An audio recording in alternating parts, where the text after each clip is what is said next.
ગુજરાતમાં મેઘરાજાએ અમુક જિલ્લાઓમાં અમુક વિસ્તારોમાં કહેર વરસાવ્યો છે। બીજી બાજુ અમુક વિસ્તાર જે ખૂબ તૈયાર હતા વરસાદ માટે ત્યાં દાવ થઈ ગયો છે। પાણી ભરાઈ જવા વાળી તકલીફ બહુ થાય છે। તો ભારતમાં કેમ વધારે તકલીફ પડે છે? પાણીને જવાની જગ્યા નથી। રોડ ઉપર જે લાઈનો જે નાલાઓ છે એમાં કચરો ભરાઈ ગયો છે, જેમ કે પ્લાસ્ટિક ને બીજું ઘણું બધું। પબ્લિકની ટેવ છે ને યાર, આપણે ટ્રાવેલ કરતા હોય તો વેફર ખાઈને કે ભાઈ અમુક પ્લાસ્ટિકની ગોદડીઓ નાસ્તા વાસ્તા કરી બહાર ફેંકી દેવાની, ગાડીઓના કાચ ઉતારીને। અરે આપણા આંખે જોયેલું, શું કરવા યાર।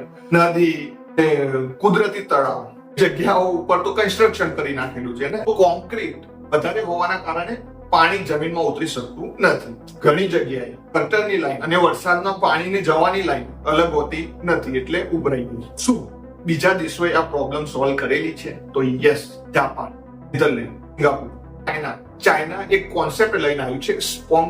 ગૂગલ કરીને વાંચી શકો છો, નેધરલેન્ડનું પણ વાંચી શકો, સિંગાપુરનું। તો આપણે જાપાનનું ડિસ્કસ કરીએ। જાપાને ટોક્યોની અંદર મોટા અંડરગ્રાઉન્ડ ફ્લડ ટનલ બનાવ્યા છે। વરસાદના પાણીને મોટા મોટા અંડરગ્રાઉન્ડ ટનલ્સ અને ટેન્ક્સની અંદર સ્ટોર કરવામાં આવે છે, અને પછી પાવરફુલ પમ્પ્સ લગાવ્યા છે જે એ પાણીને નદીની અંદર છોડી દે છે। એના કારણે રોડ ઉપર પાણી જમા થવાની પ્રોબ્લેમ એમને એક લેવલ સુધી સોલ્વ કરનાર। સિંગાપુરે ડ્રેનેજ સિસ્ટમને બહુ સાયન્ટિફિકલી બનાવ્યું છે, તો ઇન્ડિયા પાસે નથી। આ ઇન્ડિયા પાસે પણ છે, એન્જિનિયરિંગ નોલેજ અને ગાઈડલાઇન્સ છે। ઇન્ડિયાના પણ ડિઝાઇન સ્ટાન્ડર્ડ મજબૂત છે। જો ભારતમાં પણ ડ્રેનેજ સિસ્ટમને લઈને મેન્યુઅલ્સ બનાવેલી છે સરકાર।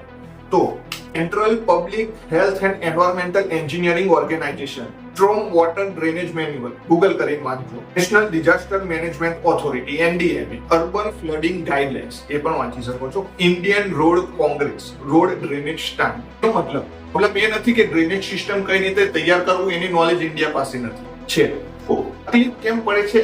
જે વિડીયોની અંદર આપણે જોયું કે ઘણી જગ્યાએ વરસાદનું પાણી ફ્લડિંગના જેમ ભરાઈ જાય છે। આપણા ડ્રેનેજ સિસ્ટમ થોડા જૂના છે, આજની વધતી પોપ્યુલેશન અને કોન્ક્રીટ ડેવલપમેન્ટના હિસાબે બહુ નાના પડે છે। અર્બન સિટીની અંદર એ સ્પીડમાં કન્સ્ટ્રક્શન થઈ રહ્યા છે, તો કચરો જમા થઈ જવા વાળું નથી, અને વોટર ફ્લો બહુ ઓછો થઈ જાય છે। નદી અને કુદરતી જગ્યાઓ એવી હતી જે વરસાદનું પાણી શોષી લેતી હતી, તો એવી જગ્યાઓ પર કન્સ્ટ્રક્શન કરી નાખ્યું છે, કોન્ક્રીટ ડેવલપમેન્ટ કરી નાખ્યું છે, તો ફ્લો ઓછો થઈ ગયો। મેઇન રીઝન એક ક્લાઇમેટ ચેન્જ કેવી રીતે આપણે ભૂલી શકીએ? એના કારણે શોર્ટ ડ્યુરેશનના અંદર હેવી રેનફોલ થઈ જાય છે। જાપાન ને અમુક કન્ટ્રીઓએ ઓલરેડી પ્રોબ્લેમ સોલ્વ કરેલી છે, તો એમના મોડલ્સ થી આપણે કંઈક શીખી શકીએ છીએ।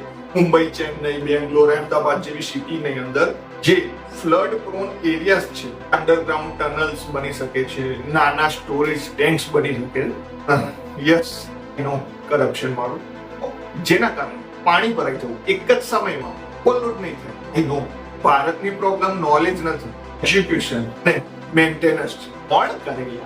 અરે કાલે જોઈશું, અરે આવતા ચોમાસામાં, અરે યસ, બિહેવિયર લેવલ પર પ્રોબ્લેમ છે।